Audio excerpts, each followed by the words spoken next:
यदि बेवजह पत्नी सताने लगे तो क्या ही हाल होगा पति का, परिवार वालों का और बच्चों का। तो मैं आपको इस वीडियो में बताऊंगी कि पतियों के पास क्या अधिकार होते हैं। पत्नियों की तरह पति के पास भी यह अधिकार होता है कि वह तलाक के लिए याचिका दायर कर सकते हैं। इसके लिए उन्हें पत्नियों की सहमति की जरूरत नहीं होती। यदि पति पत्नी एक दूसरे को गंदी गाली देते हैं तो यह भारतीय दंड संहिता की धारा 294 के तहत दंडनीय अपराध है। पति अपनी पत्नी पर अपने और अपने परिवार के ऊपर आपराधिक साजिश रचने का केस कर सकता है। अब सवाल यह है कि यदि पत्नी पति पर दहेज का झूठा केस कर दे तो पति खुद को कैसे बचाएं।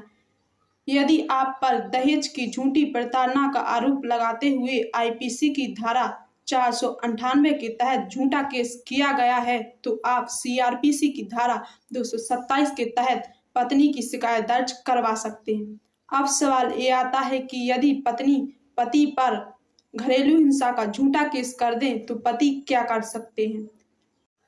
आईपीसी की धारा 191 के तहत वह पत्नी पर केस कर सकता है।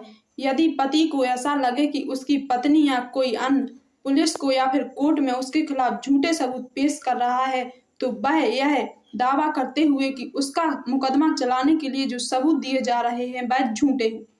अब सवाल ये आता है कि क्या कोई बेरोजगार पति अपनी कमाऊ पत्नी से भरण पोषण की मांग कर सकता है। जी हाँ, बिल्कुल।